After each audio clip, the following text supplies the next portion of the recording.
세종 지역에 설치된 시선유도봉 가운데 70%가 규정을 위반한 것으로 파악됐습니다. 세종시가 일제정비 계획을 내놨지만 일단 설치하고 보자는 식의 행정이 아쉬움으로 남습니다. 음주 측정 거부로 논란을 일으킨 지민규 충남도 의원이 조만간 검찰에 송치될 예정입니다.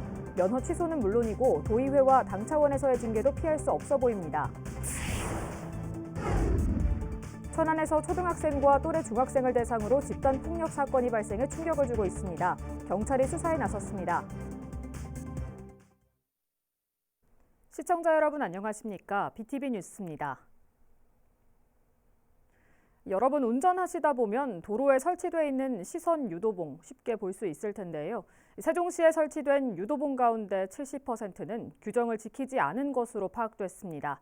세종시가 일제 정비를 예고했지만 설치하기 전에 보다 꼼꼼한 계획을 세웠다면 어땠을까 하는 아쉬움을 남깁니다. 김우순 기자의 보도입니다.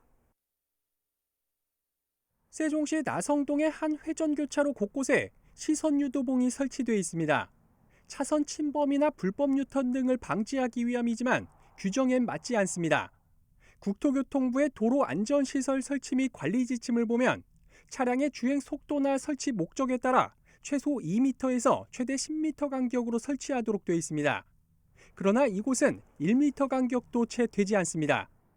상당수 철거한 흔적이 남아있지만 이마저도 과다 설치되어 있는 겁니다. 또 높이 역시 60km 이하 도로에선 40cm 정도의 유도봉을 설치하도록 되어 있지만 이를 지킨 사례는 찾아보기 힘듭니다. 도로 위의 섬이라고 불리는 안전지대입니다. 사람이나 자동차의 피신처로 위급 상황에선 임시로 정차할 수 있는 곳이지만 이처럼 시선 유도봉의 설치로 인해 자동차의 진입이 아예 차단돼 버렸습니다. 이건 역시 규정 위반입니다. 실제 세종시가 지난 상반기 중 도로 안전시설에 대해 전수조사한 용역 결과에 따르면 동지역은 765곳 중 533곳이 규정 위반이었습니다. 비율로 환산하면 70%에 이릅니다. 또 읍면 지역도 이와 비슷한 72%에 달했습니다. 아울러 오래돼 변색되거나 파손돼 있는 곳도 세종시 전체적으로 200여 곳에 달했습니다. 세종시는 우선 동지역에 대해 규정 위반이나 파손 시설을 1차적으로 정비한 후 읍면 지역까지 확대해 나갈 계획이라고 밝혔습니다. 올해 말까지 불량이나 파손된 거, 규정 위반된 것은 그 결과가 나오면은 다음 주부터라도 도로관리사업소에서는 이제 추진한다고 하니까 철거를 올해 말까지 안 되면은 내년 초까지 상반기 정도는 거의 완료될 것 같다고. 결국 규정에 맞지 않게 설치된 상당 구간의 시선 유도봉이 철거될 걸로 보입니다. 그러나 이를 바라보는 시민들의 시선은 엇갈립니다. 이런 거는 괜찮은데 넓은 데다 세우는 거는 좀 그렇다고는 보기는 봐요. 불법 주차해놓으면은 못 다니기 때문에 괜찮다고 보는데 저는. 불법 주정차 방지와 시민들의 민원 등에 떠밀려 그때그때 무분별하게 설치된 도로 안전시설물. 앞으로는 도로를 면밀히 살펴 꼭 필요한 곳에만 설치하고자 하는 꼼꼼한 계획이 필요해 보입니다. BTV 뉴스 김우순입니다. 음주 측정 거부로 논란을 일으킨 지민규 충남도 의원이 경찰 조사를 마치고 조만간 검찰에 송치될 예정입니다. 면허 취소는 물론이고 도의회와 당 차원에서의 징계도 피할 수 없어 보입니다. 손용환 기자입니다. 또한 저의 부끄러운 변명으로 더 큰 실망감을 안겨드려서 더 죄송하다는 말씀 드립니다. 향후 진행될 경찰 조사에 보다 성실하게 임하고 해당 처분을 합당하게 수용하도록 하겠습니다. 지민규 의원이 결국 머리를 숙였습니다. 지 의원은 지난달 30일 오후 5시쯤 천안 서북경찰서에 출석해 약 1시간 동안 조사를 받았습니다. 지 의원이 사고를 낸 건 지난달 24일 새벽 0시 14분쯤입니다.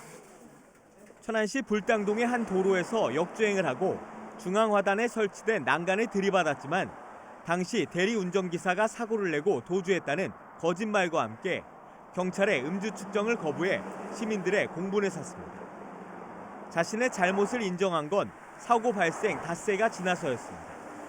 민주당과 정의당, 지역 시민사회단체는 잇따라 성명을 내고 지 의원의 위원직 사퇴와 국민의힘의 탈당 조치를 요구했습니다.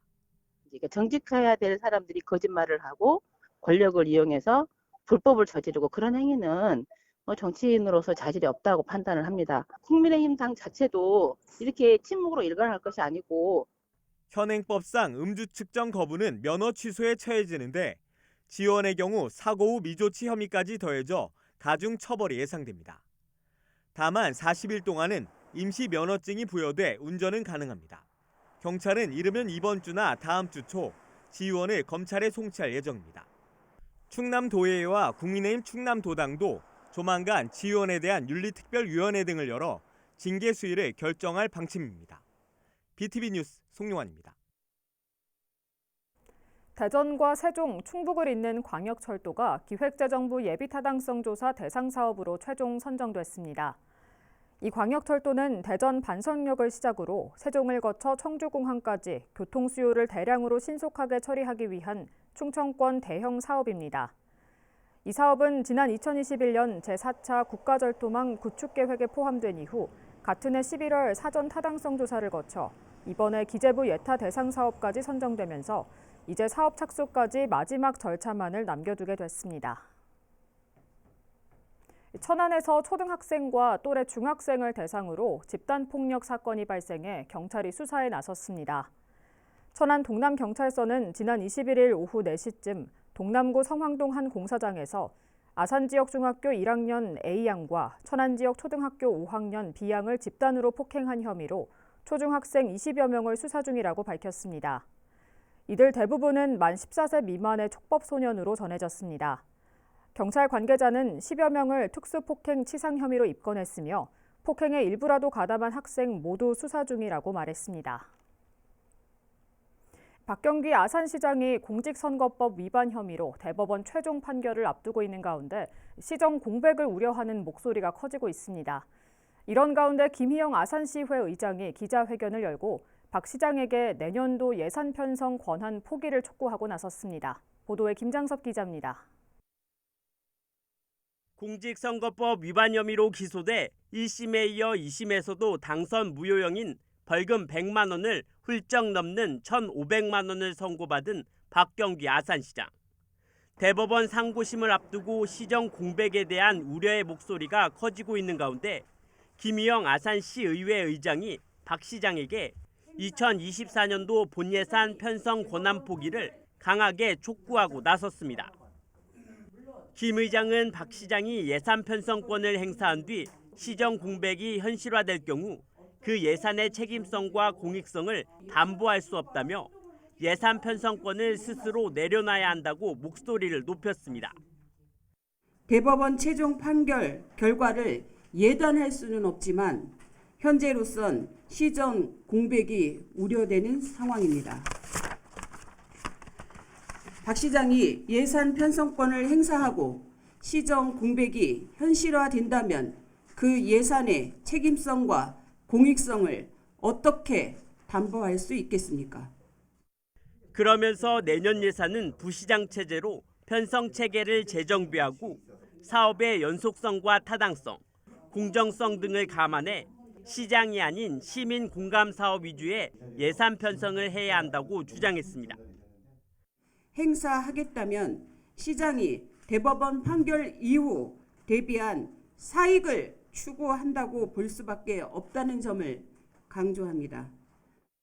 또한 박 시장이 작년 7월 취임 이후 현재까지 1년이 조금 넘은 시점에 7번이나 해외 출장길에 오른 점과 제245회 아산시의회 임시회 기간 중 3차례나 본회의에 개인 일정과 특강 등의 이유로 참석하지 않은 점은 시장의 권한만 강조할 뿐 책임과 의무를 저버리는 무책임한 행위라며 비판의 날을 내세웠습니다.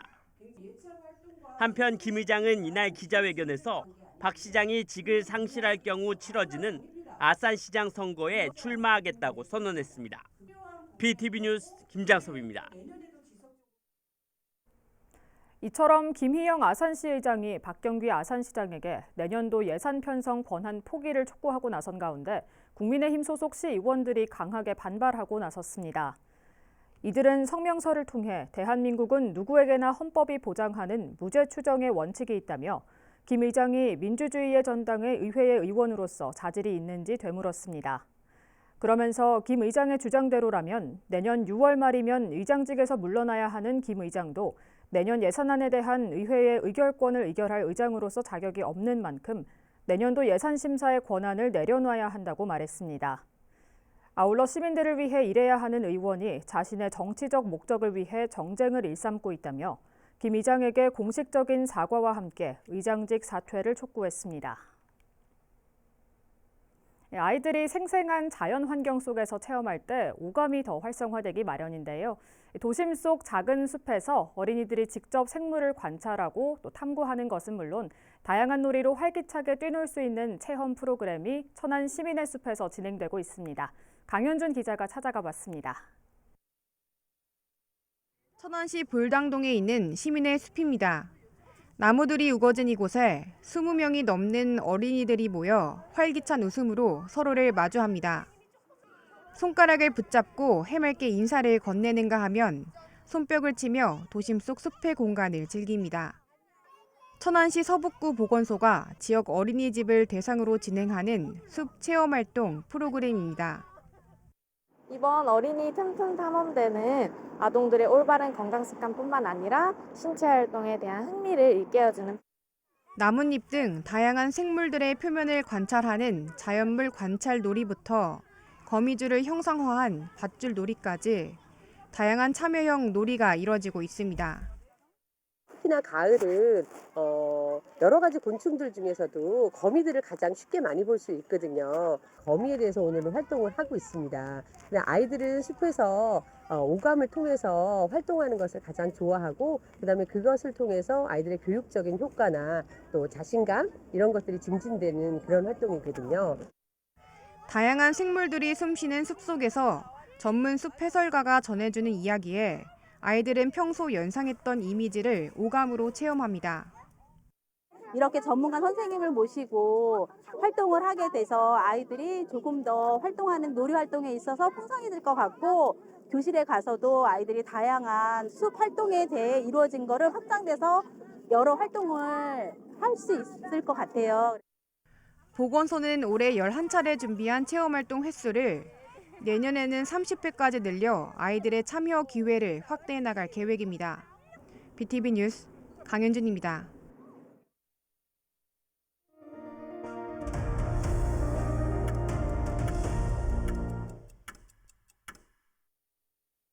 천안시가 불당동에 있는 시민체육공원에 도시개발사업 구상안을 내놨습니다. 1조 원의 세외 수입을 거둬들여 지역의 수건 사업을 해결하겠다는 건데 민주당 소속 천안시 의원들은 특혜 의혹이 짙은 구시대적 밀실 거래라며 사업에 반대했습니다. 송용환 기자의 보도입니다. 지난 2020년에 개장한 시민체육공원입니다. 시청 이전 시점인 2005년 천안시가 야구장 용도로 매입했지만 사업 추진이 여의치 않자 13만여 제곱미터 부지에 공원을 조성하고 시민들에게 무료로 개방했습니다. 이런 가운데 박상돈 시장이 최근 의회 시정연설에서 체육공원 부지에 민간 기업으로부터 도시개발 사업을 제안받았다고 깜짝 발표했습니다.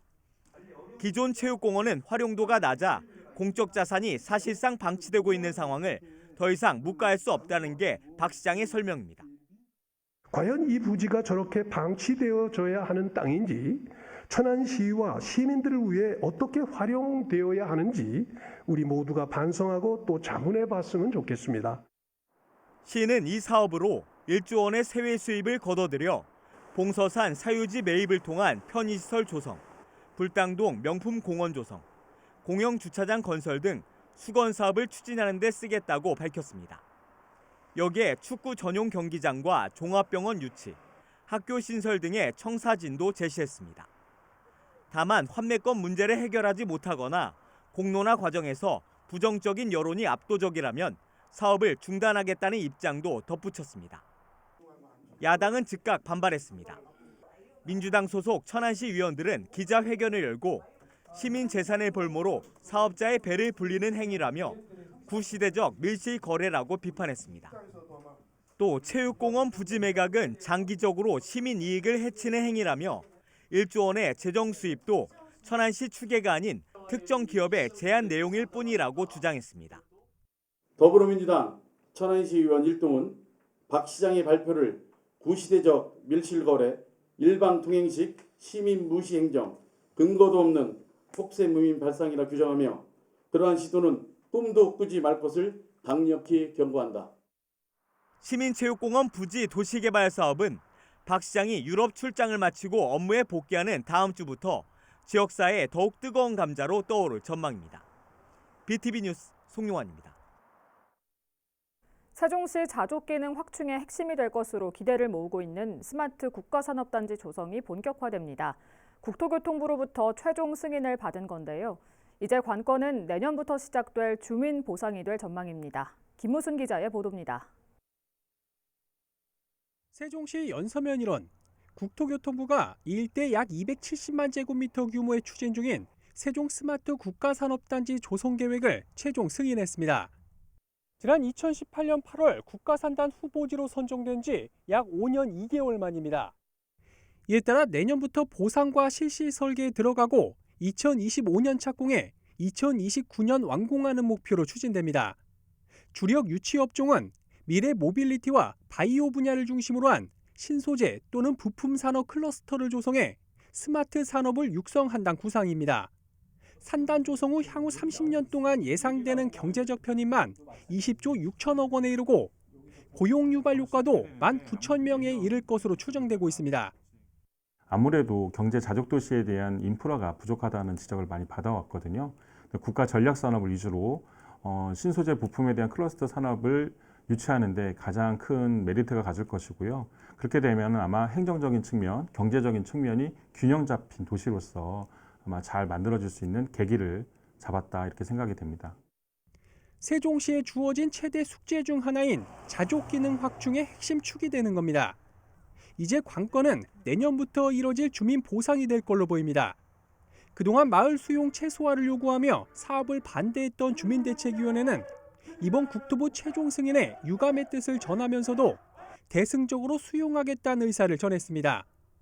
다만 현실적인 주민 생계 대책이 마련되지 않는다면 언제든지 강력 투쟁으로 맞선다는 입장이어서 아직 갈등의 여지는 충분히 남아 있습니다. 주민들에게 희생만 강요할 것이 아니라 합당한 대책을 마련한 후에 추진하는 것이 온당한 그 처사가 아닌가 이렇게 생각합니다. 앞으로 실질적인 생계 대책과 그 정당한 보상이 이루어지지 않는다면 주민들은 끝까지 저항할 수밖에 없다는 점을 말씀을 드리겠습니다. 국토부 승인으로 가장 큰 산을 넘게 된 세종 스마트 국가산단. 현재 계획된 로드맵대로 원만히 추진될 수 있을지 주목됩니다. BTV 뉴스 김우순입니다. 세종시 중심 상업지역인 어진동과 나성동 일대 14개 필지에 호스텔 등 소규모 관광 숙박시설이 들어설 수 있게 됩니다. 세종시는 이러한 내용을 담은 지구단위계획 결정사항을 지난 30일자로 고시했다고 밝혔습니다. 주요 내용을 보면 어진동과 나성동을 대상으로 주거용지로부터 100m, 학교용지로부터 200m 이상 떨어진 곳에 소규모 관광 숙박시설 입지를 허용하는 방안이 담겼습니다. 또 상대적으로 공실률이 높아 상권 성장이 필요한 금강수변 상가에는 주민 생활과 밀접한 시설인 학원과 헬스장 등이 들어설 수 있도록 허용 용도를 완화했습니다. 천안시는 지난 7월 1일 기준 개별 공시지가를 결정 고시하고 이달 말까지 이의 신청을 받습니다. 이번 개별 공시지가는 올해 1월 1일부터 6월 30일까지 분할, 합병, 지목 변경 등으로 토지 이동이 가능한 토지로 4,552필지가 대상입니다. 개별 공시지가는 시청 도시계획과와 구청 민원 지적과, 읍면동 행정복지센터의 방문 또는 전화로 확인할 수 있습니다. 또 인터넷 부동산 공시가격 알림이와 천안시청 홈페이지에서도 열람이 가능합니다. 세종시의 대표 명소인 방축천과 삼성천 음악분수가 지난달 31일 공연을 마지막으로 올해 공연을 마무리 지었습니다. 지난 5월부터 6개월 동안 운영된 음악분수는 하루 평균 230여 명의 관람객이 다녀간 것으로 집계됐습니다. 세종시는 동절기 기간 중 소모품 교체와 준설 등의 정비를 거쳐 내년 5월 운영을 재개할 예정입니다. 세종시티 앱을 통해 회원증을 발급 관리할 수 있는 공공시설 목록에 시교육청 평생교육학습관과 세종책문화센터가 추가됩니다. 이에 따라 기존 세종시티앱 회원인 경우 평생교육학습관 회원증은 온라인에서 즉시 발급 가능하며 세종책문화센터 회원증은 11월부터 이용이 가능합니다. 또 신규 회원은 두 기관에 직접 방문해 회원증을 발급받은 후 이용할 수 있습니다. 한편 세종시티 앱에서는 도서관과 세종수목원 등 다양한 실물카드를 모바일 카드로 대체해 활용할 수 있도록 하는 시민 편의 서비스를 제공하고 있습니다.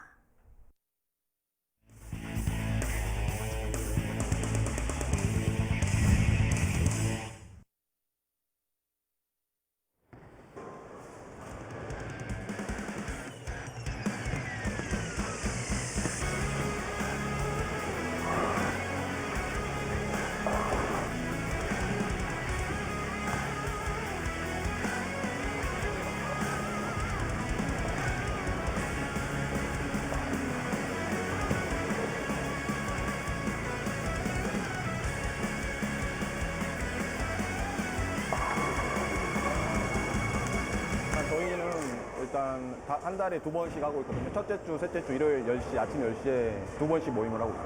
처음에 저기 와이프 만나기 전에, 와이프랑 연애하기 전에 와이프가 볼링을 하고 있었거든요. 그래서 이제 어떻게 이제 같이 이제 어울려야 되니까 그렇게 시작을 하게 됐어요.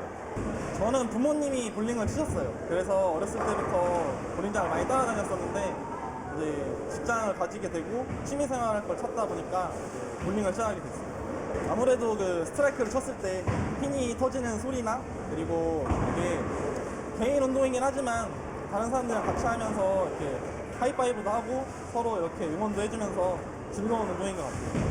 남자 여자 갭 차이가 없이 이렇게 대결을 했을 때 이길 수도 있고 좀 더 실력을 낼 수도 있는 스포츠라고 생각해요. 저한테는 일탈이라고 생각을 합니다. 왜냐면은 이제 이 시간 말고는 이제 나이가 어리다 보니까 취업 준비도 이제 해야 되고 그런 취업 스트레스 속에서 벗어날 수 있는 출구라고 생각해서 약간의 일탈이라고 생각합니다.